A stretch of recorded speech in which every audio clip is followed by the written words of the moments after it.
말 그대로 진짜 바다를 지키기 위해서 극한의 훈련을 받고 맞아요. 불가능한 임무를 가능하게 만드는 사람들.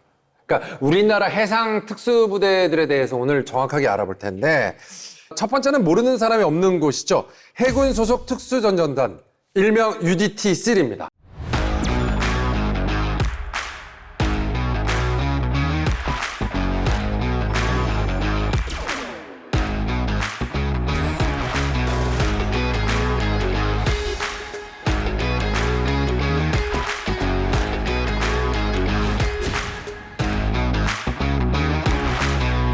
지금까지 밀당에서 국내외 여러 특수부대를 저희가 사실 다뤘는데 맞아요. 다들 지원 자격 문턱은 높지 않았지만 들어간 다음이 더 어렵다. 그렇지, 그것도 어렵다는 지원도 거지. 어려운데 다 어려워요, 선발되는 게 더 여기.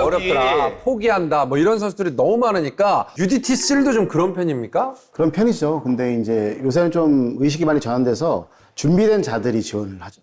준비된 자들이.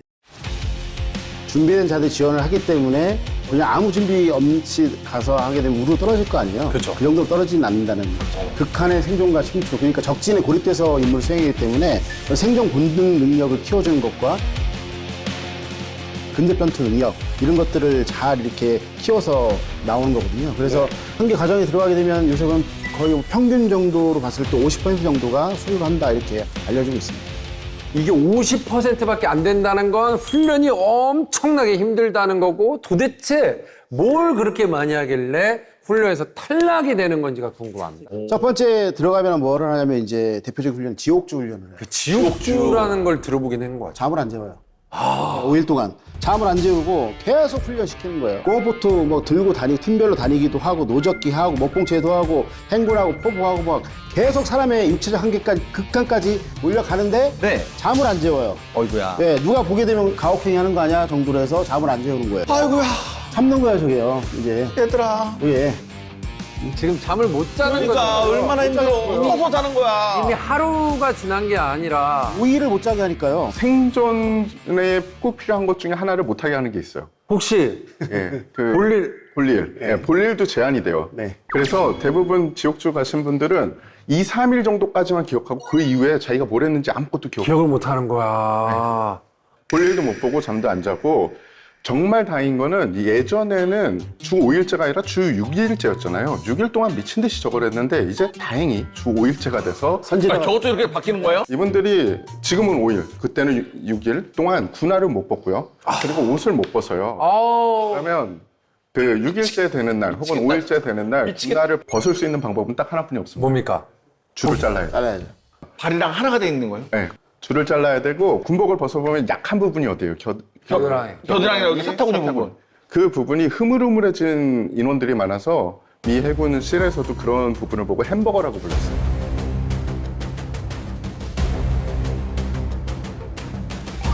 그럼 또 다 치료해야 되겠네요. 그거. 그러니까 이분들이 저 부대에 가서 멋지게 국가를 지키려고 그 고생을 다 하신 거예요. 와, 이렇게 이게 이 정도로 엄청난 거구나. 지옥주라는 걸 저는 그 정도까지는 몰랐는데. 그거는 이제 약과예요. 그럼 이건 또 약과입니까? 약과라고요? 그 다음에 생식주가 또 있어요. 생식주는 뭡니까? 또 5일이거든요, 5일. 이게 뭐냐면 생존에 초점을 맞춰서 극소량의 생수만 주고 이제 버티는 거예요. 스스로 남아 사는 건데, 뭐 섬 같은 데 들어가고 뭐 소라도 따먹고 뱀도 구워먹고 하잖아요.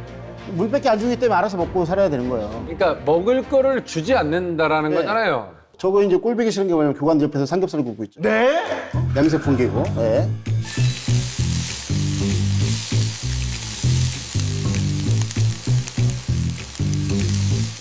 근데 문제는 매 기수마다 저 섬에 가서 훈련을 하다 보니까 먹을 게 점점 없어지게 돼요. 먹을 게 없네. 이거는 생존 능력을 테스트하는 거고 생존 능력을 기르기 위한 훈련인 거잖아요. 네. 여기까지가 인간의 한계를 이제 시험한 진짜 거예요. 인간의 이미 여기까지가. 극복한 거 아닙니까? 저분들은 그 다음에 이제 시작되는 게 또 있어요? 그다음에 이제 수중 침투하고 폭파 훈련을 가는 거예요. 수중 침투. 예. 그냥 우리가 그냥 잠수 훈련이라 생각하면 되게 오산이고요. 네. 산소통 없이 바닷속을 이제 폭발물 설치하고 제거하는 것들하고 오리발 착용해서 6.5km 수영을 6.5 해요. km? 예.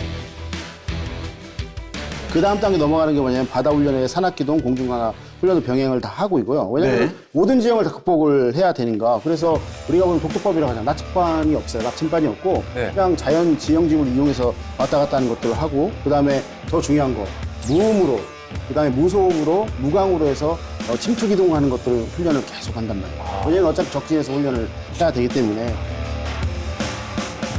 이런 훈련을 고강도로 해서 한 게 기본 훈련이고요. 군비대 인원들이 가기 때문에 이 정도 하는 거예요. 한국 해군의 UDTCL 훈련도 어느 정도로 인정이 받느냐 하면 타군에서도 훈련을 받으러 옵니다. 특전사도 오고요. 공군의 CCT도 오고 다른 부대들도 다 와서 훈련을 받아서 그 어려운 훈련 과정을 이기면은 자격을 이수하고요. 해외 방글라데시나 아니면 뭐 다른 나라의 오. 특수부대 인원들도 와서 훈련을 이수하면 자랑스럽게 이제 한국의 UDTC의 배지를 저거군요. 네. 결국에는 이 휘장을 받고 이제 기수가 된다면 네. 정말 굵직굵직한 활약들을 많이 했잖아요. 활약상은 정말 많죠.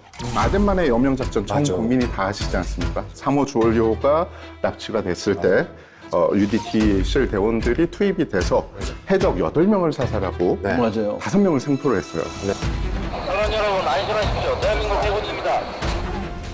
그리고 이분들이 막 총만 잘 쏜다 이건 아닙니다. 네. 뭐 1996년 강릉 이 잠수함 네. 사건. 네. 예, 그때도 가서 국외 잠수함 내부로 들어가서 수색하고 폭발물 설치 여부 확인하고 그리고 안전하게 국외 잠수함을 확보한 그런 것도 있었고요. 그리고 2010년에 네. 천안함 피격 사건이 벌어졌어요. 그렇죠. 예, 이때 극한 상황에서 수색과 구조 활동을 활발하게 수행을 했는데 안타까운 점은 한주호 준이님 이때 사실은 잠수를 안 하셨어도 돼요. 저녁도 얼마 안 남으셨고요. 네. 본인이 안 들어가셔도 되는데 이분이 책임감이 어마무지하신 분이거든요. 그래서 본인이 꼭 들어가겠다라고 해서 수차례 수색 및 구조 활동을 하다가 결국 현장에서 순직을 하신 그런 사건이 있었고요. 네. UDTCL은 전투도 임무가 있지만 만약에 국민들이 해난 사고를 당한다. 그러면 거기에 갈 수 있는 능력을 가지고 있습니다. 그러니까 부분적으로 네. 구조를 할 수 있는 거죠. 구조까지 가능하다. UDTCL에 대해서 저희가 알아봤고 이번에는요. 해군의 또 다른 특수 부대였죠. SSU 해군 해난구조전대입니다.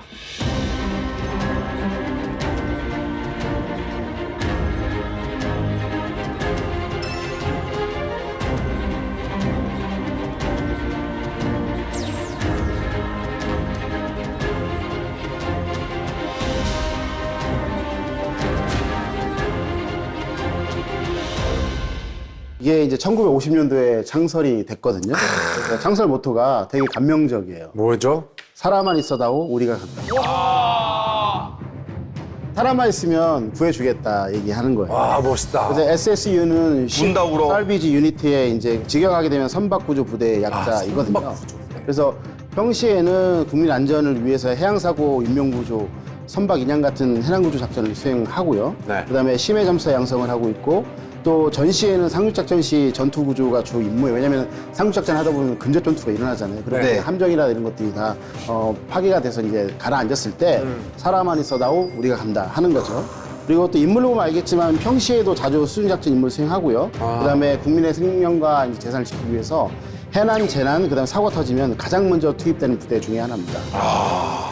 근데 제가 알기로는 여기도 UDTCL 못지않게 그러게요. 이게 구조고 해상에 관련된 거니까 훈련이 여기도 엄청 힘들다는 얘기가 있어요. 만만치 않다고 그러던데요. 맞습니다. 훈련의 강도는 UDTCL과 SSU가 거의 비슷하다고 보시면 되는데 차이가 뭐냐 하면은 아까 제가 UDTCL도 구조를 어느 정도 할 수 있다고 그랬잖아요. 네. 이들은 전투가 주고 구조가 부입니다. 근데 SSU는 그게 바뀌어요. 구조가 먼저야. 구조가 주고 전투가 부예요. 하지만 힘든 건 똑같다. 라고 말씀드릴 수가 있어요. 그럼 어느 정도 힘드냐? 네. 병은 일단 12주 정도 훈련을 받아야 되고요. 아 병은 네. 그리고 간부는 23주를 훈련을 받게 되는데 네. 이것도 선발이 돼야지 받을 수 있는 겁니다. 선발 과정에서 일부 떨어져 나가고 네. 12주에서 일부 떨어져 나가고 간부는 23주를 하면서 또 떨어져 나갈 수 있는 확률이 있기 때문에 23주를 어떻게 훈련을 받아요? 1년에 반을 받는 거잖아요. 그런데 그래서 훈련을 보시면은 여러분들이 다큐멘터리나 이런 거에서 본 것 중에 네. 가장 대표적인 거는 마스크를 쓴 채로 밥 먹는 거. 마스크를 쓰고선 밥을 먹는다고요? 지금 뭐야? 그러니까 물이 들어가는 순간이 분명히 있을 테니 아, 버렸더라. 버티는 걸 버티는 걸 해야 되는 거잖아요. 그러고 밥을 먹어요? 코로 숨을 못 쉬는데 밥을 어떻게 먹어? 물 속에서 호흡기 자체가 코로 호흡하는 거는 거의 없다고 보시면 돼요. 그러네요. 코로 들숨 날숨을 하면서 그 와중에 밥도 넘겨야 되는 거니까 보통 어려운 게 아니죠.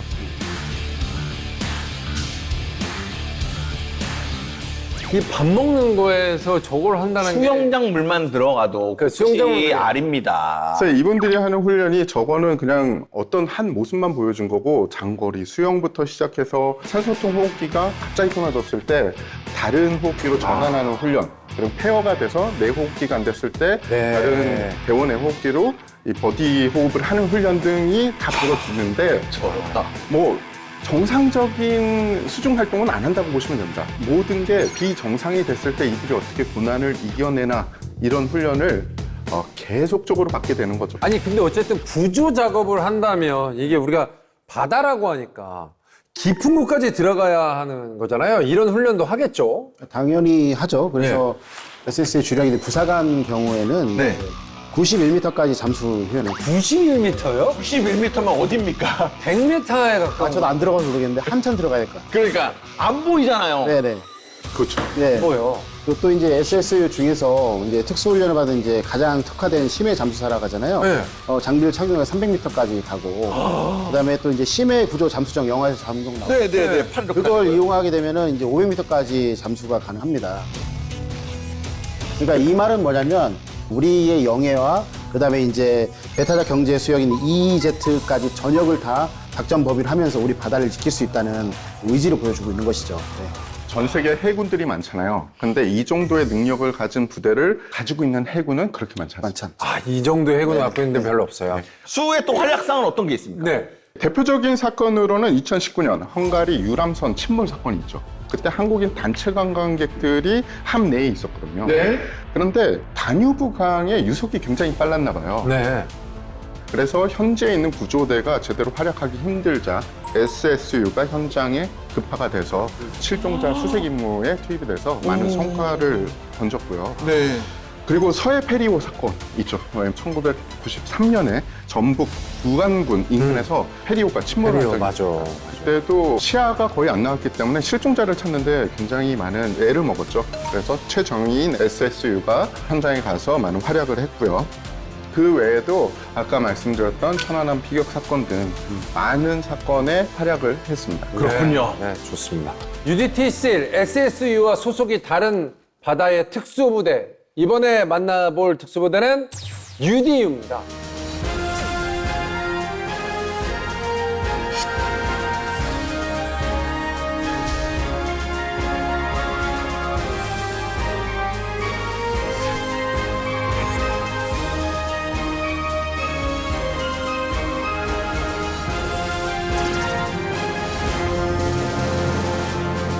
UDU는요, 그 영화 아저씨의 원빈이 여기 출신이에요. UDU. 근데 여기가 그렇다면서요. 모든 게 다 기밀에 붙여져서 우리가 아는 게 없다. 영어를 먼저 풀어서 말씀을 드리면 언더워터 데모리션 유닛입니다. 그러니까 UDT가 팀이라면은 이들은 유닛이라고 된 거죠. 유닛. 예, 그러니까 어떻게 보면 조금 더 작은 규모의 기한 임무를 수행하는 부대다. 부대의 성향 자체는 정보사령부 예하의 해상 임무 특수대입니다. 네. 육군에서는 HID라는 부대가 있었고 HID. 그쵸. 공군에서는 AISU라는 AISU. 정부대가 있었고 네. 해군에서는 UDU가 운영이 됐습니다. 네. 그런데 어느 시점을 기준으로 이 부대들이 국방부 직속으로 바뀌어요. 그래서 아직도 육상에서는 HID, 그리고 공중에서는 AISU, 그리고 해상에서는 UDU가 활동을 하지만 이들은 지금 정보사령부 예하다라고 이야기를 할 수 있고요. 그러니까 첩보 부대가 있군요. 지금 우리나라는 전 세계에서 하나 남은 분단 국가이자 지금 정전 중인 국가잖아요. 맞습니다만. 그래서 이 정보를 우리가 맞아요. 지켰을 때 빨리빨리 거기에 대응을 해야 되기 때문에 군에도 그런 정보 부대 산하의 무력을 사용을 할 수 있는 팀이 굉장히 중요합니다. 네. 그래서 이들은 해상에서 작전을 많이 하는 그런 정보 부대의 성격을 가지고 있다 네. 볼 수 있고 주 임무는 뭡니까? 정찰, 뭐 첩보 수집은 당연이고요. 네. 요인 암살을 할 수 있고요. 그리고 적의 주요 시설도 타격을 할 수 있습니다. 여기 이제 UDU가 보게 되면 뭐 스파이더 웹 작전과 같은 그런 작전을 하는 부대라고 보시면 되는데 정보의 기능에 플러스해서 첩보 그다음에 이제 타격의 기능까지 갖고 있는 건데 왜 저 이상을 공개를 못하느냐? 훈련을 공개해버리면 아 얘네가 뭐 하는지 알고 얘네 무기와 전술을 알 수가 있어. 맞아. 그렇기 때문에 모든 것을 다 불문. 훈련을 어떤 거 받는다라고 말씀을 드릴 수도 없고 제가 알지도 못하지만 하나 확실한 거는 적성화기라는 게 있습니다. 적성화기. 예, 우리를 적으로 둘 수 있는 국가들이 가지고 있는 총들이 있을 겁니다. 그렇겠죠. AK라든지. 그렇죠. 그런 것들을 국내에서 제일 잘 다루는 부대 중에 하나가 바로 UDU입니다. 그러니까 웬만한 건 진짜 다 기밀이기 때문에 이게 나온 게 없지만 그래도 어떤 활동을 했는지는 과거를 들췄을 때 뭐가 없을까요? 있죠. UDU는 6.25 이후에 가장 남북의 대립이 심화됐을 때 네. 사실 북에서도 남쪽에 간첩이나 공비를 보냈지만 네. 우리도 경우에 따라서 북의 그럼요. 시설이나 아니면 인원을 타격을 한 적이 있습니다. 우리가 이야기하는 북파 공작원이 다 HID라고 생각하시는데 많은 수의 북파 공작이 바다 쪽으로 이루어졌습니다. 그래서 당연히 HID와 UDU가 동원될 수밖에 없었고요. 만약에 첩보원을 집어넣는다면 안내조라는 게 따라붙게 돼요. 네. 그러면 그들이 전투병력입니다, 사실. 안내조가 수중에서 육지로 딱 당도할 때 우리 공작원이 나가지 않습니까? 네. 그럼 그들도 뭔가 수중 장비가 있겠죠. 그럼 그걸 다 회수해서 와야 되는 거예요. 다시. 네, 공작원이 입고 왔던 장비를 다 회수하고 무사히 공작원이 들어가는 걸 보고서 다시 빠져나오는 겁니다. 그러니까 그런 임무를 HID와 UDU가 수행을 한 거죠. 어떤 경우에는 직접 타격 임무도 수행을 한 걸로 알려져 있고요. UDU는 왜 그렇게 숨기는 겁니까? 뭔가 국가정보원처럼 이렇게 숨기는 이유는 뭐예요? 그러니까 말씀하시는 이유가 딱 맞는 이유예요. 사실 국가정보원이 하는 일이 알려지면 안 되잖아요. 우리가 알면 적도 다 아는 거고. 그렇죠. 그래서 보안 유지가 이렇게 잘 됐다라는 건 좋은 겁니다. 그래서 만약에 이 방송이 나가게 되면 댓글로 그거 보안 유지해야 되지 않습니까? 라고 댓글이 달리면 그 사람은- 그분들의 의견도 맞는 거예요. 그분들 얘기도 많은 거죠. 그래서 우리가 보호해줘야 될 어떻게 보면 굉장히 중요한 자산이다. 네. 국가적으로. 라고 말씀을 드릴 수 있는 거죠. 이 바다를 지키는 특수부대는 우리 국방안보에 어떤 의미인지. 미국과 중국이 전략적 경쟁을 하고 있고 한반도도 그 안에 들어와 있는 거예요. 중국도 서해안을 보게 되면 PMZ라 해서 한중 잠중 조치 구역에 뭐 인공 구조물을 해놓고 하면서 이제 좀 긴장이 고조되고 있는 상황입니다. 네. 뭐냐면은 바다를 지금 중심으로 해가지고 지금 맞아. 미국과 중국이 경쟁을 하고 있고 그 위아래로 또 이제 우리 북한과 우리나라가 또 대치하고 있는 상황이기 때문에 바다에서 우선 안전보장이 되지 않으면 아무것도 할 수가 없는 상황이기 때문에 네. 오늘 소개했던 세 개의 해상특수부대가 되게 중요한 역할을 하고 있고 저는 좀 한 가지 말씀드리고 싶은 건 뭐냐면 이제 우크라이나 러시아 전쟁에서 똑같은 현상이 발생하고 있는데 지상에서는 우크라이나를 약간 밀리고 있지만은 흑해는 우크라이나 해군력이 다 장악하고 있거든요. 그 중에 가장 중요했던 게 뭐냐면은 정보부대가 있습니다. 그래서 SBU라는 이제 우크라이나 정부국에서 네. 해상특수부대를 파견해서 유인 자폭 수상전을 이용해서 흑해함대를 다 지리멸렬시켜 버렸거든요. 네. 우크라이나 러시아 전쟁에서 했던 사례를 교훈 삼아서 무인 체계와 복합해서 싸울 수 있도록 바로 우리가 전력을 개발을 해야 되고 그래서 이제 원거리에서 비적적 전투를 하면서 하고 결정적인 순간에 이분들이 들어가서 마지막으로 핀셋으로 작전을 종결하는 그런 스타일로 첨단 과학 기술이 덧입혀진 방법으로 이 부대 구조를 개편해야 된다. 뭐 제가 정확하게 말씀을 못 드리겠지만 이미 그렇게 하고 있고요. 그래서 이런 부분들이 우선 투자가 돼서 빨리 우리의 안보를 든든하게 지키는 어떤 게임 체인저가 됐으면 좋겠다. 이 말씀을 좀 드리고 싶습니다. 우리가 흔히 대륙적인 마인드가 있고 대양적인 마인드가 있다고 얘기를 해요. 근데 우리는 땅에 살다 보니까 대륙적인 마인드가 많아요. 적이 우리 땅으로 들어오면 그걸 막겠다. 그런데 바다를 생각을 하면 적이 바다에 있을 때부터 막겠다. 그러면 축차적으로 우리는 피해를 점점 줄일 수 있습니다. 네. 근데 그러려면 강력한 해군력이 필요해요. 여기에 해상에서 활약하는 특수부대 당연히 들어가는 거고요. 그래서 우리가 좀 더 대양적인 마인드를 갖고 적을 바다에서부터 막자. 그러면 국민들의 피해는 더 줄어들 것이다. 맞네. 라고 말씀드릴 수 있습니다. 네. 알겠습니다. 좋습니다.